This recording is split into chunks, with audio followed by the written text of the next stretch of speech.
In today's video, we're gonna go over how to grow an Instagram account in 2026. And this is the exact process that I've used with my own clients over the last 6 months to generate over 1 million followers and 135 million views just by using short form content. And by the way, my name is Ayush Swami, and I'm a content marketer specializing in Instagram growth for business owners looking to grow and scale their business and personal brand completely organic. I personally also grew my second Instagram account to over 40,000 followers over the last 6 months as well with my clients. And a lot of the information that we're about to go over, it's a fuck ton. And if you're super overwhelmed by everything that I go over and you just want all of this done for you, well, shameless plug, click the link in the description box and my team and I will do everything we go over in this video and more just completely done for you. But without further ado, let's dive in. Now, the first thing that we need to do before we start even posting content on our Instagram account is we need to ensure that our profiles are optimized. Otherwise, any content that we post, it's completely a waste of time. Let's pretend that you had a video go viral tomorrow. There's no guarantee that people are gonna follow you, even if it got 10 million views. Now, here's the thing. If your profile isn't optimized yet, you have increased your odds by tenfold for people to not wanna hit that follow button whatsoever. And it's because there's no incentive. And if that's a fluke of a viral video that you just got, even within your niche, then the only people that you got was through entertainment or it was like a good lesson, but there's no guarantee you're gonna get people to hit that follow button because your bio was confusing. All right, for any Instagram page, whether you're starting from scratch or you have somewhat of a following already, for anyone to take you seriously in your page, you must be super clear within your bio and you have to show who you're serving. This is the #1 mistake that every business owner makes, which costs them thousands to even millions of dollars because someone who stumbles upon their page for the first time needs to know who and what their page is designed for so they're not repelled. And every perfect Instagram profile has a scientific profile picture, optimized I help statement, main client success, optimized story highlights, and a pinned grid. And they all need to work hand in hand. Otherwise, people will be super confused and decide not to follow you. So let's start out with your name. Depending on your business specifically, your name at the top should always be your name with a vertical line and then your industry. So for me, for example, I'm a content marketer. So my name is Ayush Swami /content marketing. This is designed so people obviously know your name, but then also from a keyword perspective can easily find you for your specific niche. Your @ should be another form of your name. We need to make sure everything is in unison. Otherwise, we are just confusing people further by not having them in alignment. So for example, my name is @IamAyush Swami because my old Instagram got hacked, so I couldn't use @Ayush Swami anymore. And that is how I make sure I'm still keeping my name without deviating too much. Now we get to make your scientific profile picture. And I like to call your sexy picture. Scientific profile picture is one of those like intentional color background pictures that you see everyone using, but there's human psychology built into it. We're trying to create a personal brand. And with creating a personal brand, that also requires a particular feeling we want our brand to communicate with our audience. This is why it's crucial to know the color, the psychology, and understanding how we want our audience to feel when they are interacting with our brand or product and service. So as a rule of thumb, black and white are in every brand guide, while red is the color of anger, yellow is happiness, and blue is sadness. I'm not gonna go through every single color because that's gonna be its own YouTube video at that point. So we just want to understand there's specific colors that will make people feel a certain way. And this is what you need to recognize and understand for your brand, and that you pick the right colors appropriately to embody your brand at the highest, purest form. And personally for me, my colors are right here, but paired with particular typography, which are specific styles of fonts,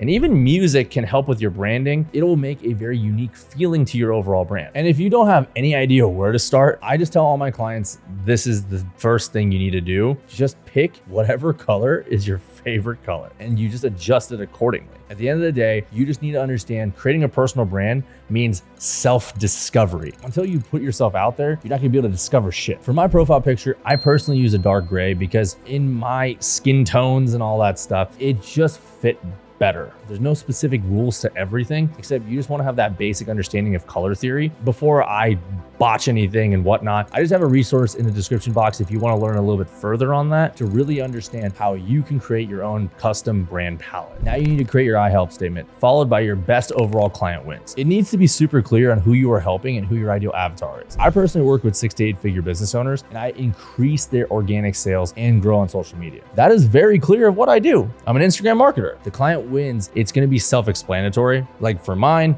135 million views, 1 million followers, and $30 million in revenue. But let's say you just started your business. Well, then don't put anything. That's something you're gonna have to build upon over time. You can't change that you don't have any experience yet. Now that we got that out of the way, we want to optimize our story highlights. And so everyone's going to have a different opinion on story highlights, but at the end of the day, it's what you want to prioritize for your ideal customer to see to win them over and build trust with them. If you took a look at my highlights, I have results, reviews, and about me, services, and interviews. Results are very self-explanatory. They're just like quick wins that I've gotten over the time working with my clients. Now with my about me, things that I want people to really know about me, and then if they actually care to click on that story highlight, that is what they're going to see in my about me, but it has to make sense with what I sell. And then my services highlight reel, it's a full breakdown on what Onyx is. And interviews are also kind of self-explanatory. It's me interviewing my client and they're talking about how awesome I was with helping them achieve their goal. And like I said, you can choose whatever you want for your story highlights, and similarly for your pinned posts. And this is what I personally like to represent my brand, and it gives a full spectrum of assets for my cold audience or even warm to review, so they feel like they're getting more information about me so they can be nurtured and eventually opt into my funnel to become a future client. So first, I always have to have a client testimonials. I like to really show I actually have clients. And so I'm gonna have any opportunity to talk about my clients and show it. It's gonna really help me because we have people kind of validating one another, and that is what's going to allow us to build more trust with one another. The next thing I have is a start here, and that goes over to my last 10 years in my business, and then I have a specific reel that is designed to pitch my offer. Now, once again, these are super important and intentional to build trust with my ideal client and give more insight to my offer. So that way more people have the amount of information that they need, so that way they can help them make a proper decision if they want to move forward with me or not. All right, so now we can get into viral research. Now, if you haven't watched my last video here on the 2 most important underrated scripting tools to make a viral script, I highly recommend you go watch this because the next 2 parts of this video will be covered there. I have that video linked down below, so make sure you go check it out. The long story short, we want to use a viral video sorter and find very specific outlier videos for our competitors within our niche. So for example, if we are a fitness coach, we want to search up other fitness coaches that are creating educational content. And how we do that is we simply just take our phone, type in any keyword within fitness or a specific genre that you are feeling inspired to make a video about. And for my example here, I'm going to type in bicep. Now we're going to get a bunch of videos for bicep, and we want to look at the videos that have gotten at least 1 million views. And once you find that, click it. And if it's something that is in your interest, grab the link, put it into Notion or wherever you want to save all your future content ideas under. And as you start to do this for the first time, you're going to start to recognize who your competitors are and not so competitors that are within the space that create viral content. And we want to start saving those people's profiles onto a Notion page or wherever that you were tracking your stuff, because we want to use the viral video sorter to see what videos that they're personally popping off with in the last 30 to 90 days. Once we gather around 20 to 30 viral video ideas, we want to then take 5 to 6 videos max and start to script them into your own words. And now most of us, when we first starting out, we're going to have horrible scripts, and don't worry, I did too. And just for ease, what you want to do is just analyze the first 3 to 5 seconds of these viral videos and understand what the hook is so you know how to recreate it in your own spin. And now with every viral video that we take inspiration from, our goal is to never plagiarize. It's only to take inspiration and repackage it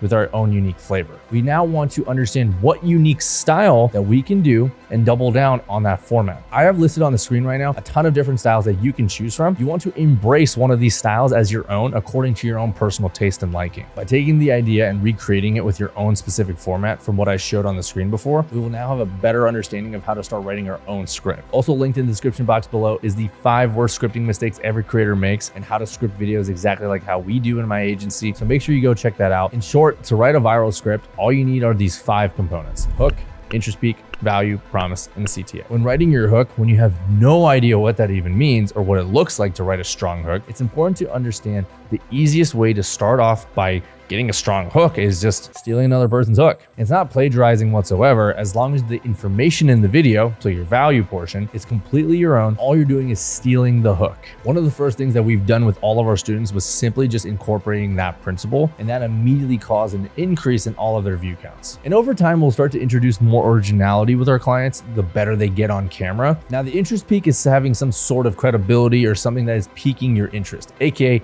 the interest peak. And for example, for my own client that I recently made go viral on our first video together, I wrote their hook as this: if I could take only 5 supplements for the rest of my life, here's exactly what I would take. And really, it just depends on the topic of your video and what your interest peaks could be. But in my example here with my client Sam, he himself is the visual hook and the interest peak. He's revealing the supplements that he swears by. And then here's the kicker to like why I'm saying he is the hook: because he looks like a sexy jacked Tarzan, obviously people are going to want to know what supplements this man is taking. And so This interest peak in this case was himself and the hook. And so because everyone wants to look like my client Sam, if it's simple as just taking these 5 supplements, well then shit, sign me the fuck up. I'm gonna watch this video. And next is your value. And in simple terms, it's just literally your expertise of your video. It's the actual meat and potatoes. And now for your promise, it's going to be what the payoff is. In short, what are you trying to wrap up? What's the entire video about? How did it even serve them? And now with your CTA, it's going to just be like a follow for more or some sort of lead magnet with a DM keyword for a blank thing. All right, so now the moment that we've all been waiting for. We get to now film a video. And if you didn't remember to screenshot the different formats that I mentioned earlier, go back to that part, screenshot it, and which formats that you're going to want to use and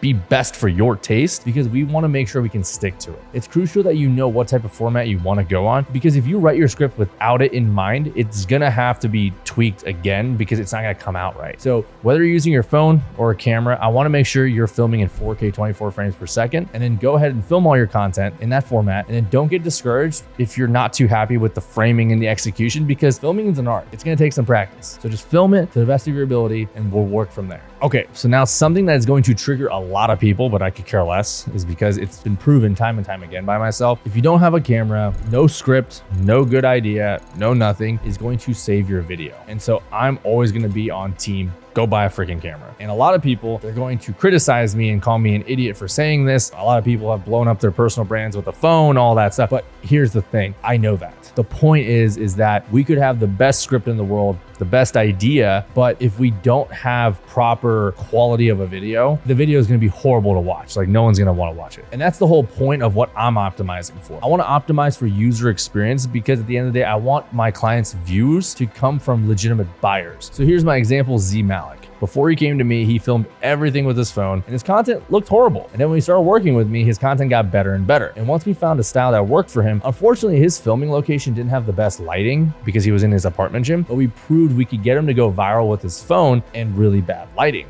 because the content itself was amazing. But then get this, the second he got a camera, you can just look at the difference between the two videos. Literally, it's just night and day difference, and he's getting crazy views all the time now. And it's simply because he decided to go ahead and get a camera, he invested in it. Now you can easily see how much more crispy the content looks. I don't care who disagrees with me, but if you are a business owner and you want to be taken seriously and professionally, then please just go buy a camera. And not only will the camera improve the quality of your content, but also help you when you're not so good at that delivery. And whether you're filming with a phone or a camera, it's not gonna matter how you film it, because they are one and the same. Make sure you understand proper framing, angles, and ensuring that your shots are straight. So that way when you're not filming things crooked, that makes the entire video not as enjoyable to watch. And now for editing, just to be a shameless plug again, click the link in the description box below and just hire me if you just want your video edits to be done, taken care of for you, because it's a lot of fucking work. But if you don't want to, that's fine. Your editing process needs to be super simple because you're a business owner. You have two choices. You can either hire an editor and actually know how to train them by picking a format and a style that's super easy to do without an editor, or you understand how to kind of like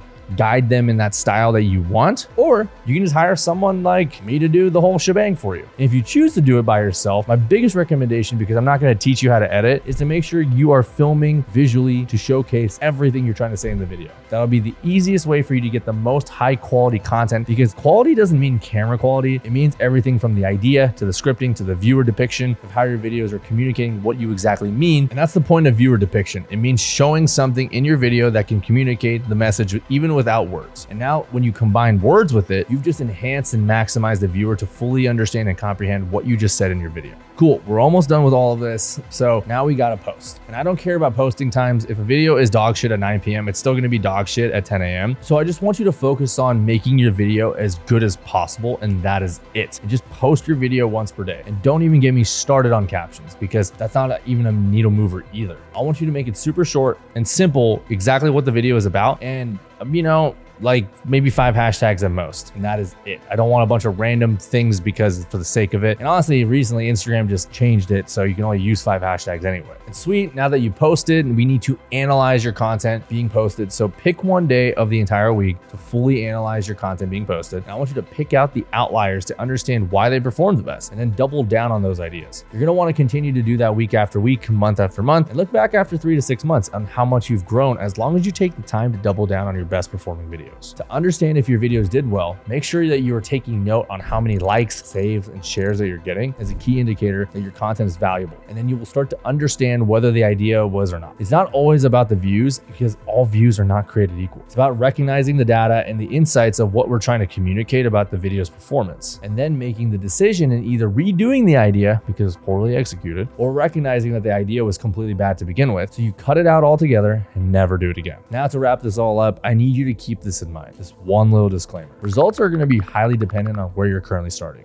Do you have a brand new account? Do you have a few thousand followers already? Have you been in the game for a little bit and have about 10,000 to 50,000 followers already? Are you kind of low-key famous and you have over 100,000? Also, how did you even get those followers to begin with? Did it come from an ad or a video that was a fluke or actually in your niche? Did you switch niches now? The list goes on to so many different variables that you have to recognize depending on where you're starting at. You have a set of expectations that you need to have an understanding about. Otherwise, your audience is not going to be super thrilled about the content up front. And as long as you know how to keep pushing forward and not jumping ship, even though engagement and views are down, everything will come back full circle and you will start to grow like a rocket ship once you master everything we've gone over in this video. I hope this video was super valuable and gave you all the tea on what it means to create and grow your Instagram and personal brand in 2026. So I'll catch you guys in the next video. Peace.